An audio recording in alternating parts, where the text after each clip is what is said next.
akamwambia hivyo sasa. Akamwambia ndipo Shadraka, Meshaki na Abednego akajibu akamwambia mfalme, Nebukadreza, hamna haja ya kujibu katika neno hili.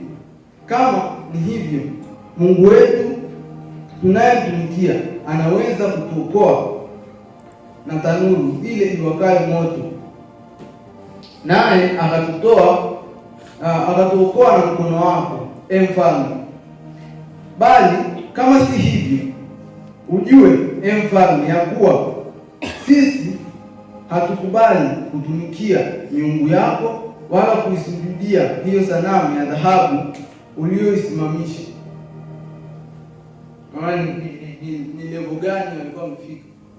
Walikuwa wameshapata kabisa msamaha, kwamba walikuwa wameambiwa kilichobaki waendelee kusujudia, lakini ile kosa walilofanya mfalme alikuwa ameshaliacha, lakini wakagoma. Wakamwambia tunaamini Mungu wetu atatuokoa, na la hata kama asipotuokoa, bali hatuwezi kusujudia hiyo Mungu yako.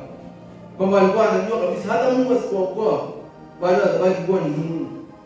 Hata Mungu asipowazuilia. Imagine sasa kwa naongelea sasa swala la kufanya complain hizi zinakuua na kuzuilia purpose na destiny ndio ndani yako. Wangeanza kucomplain baada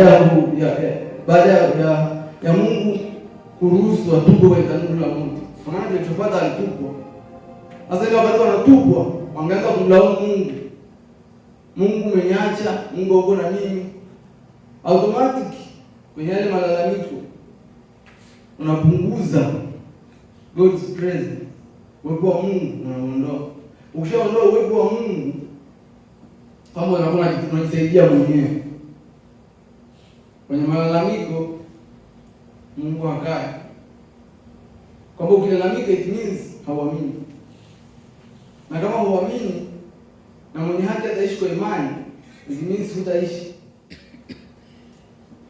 Kwa tafsiri rahisi.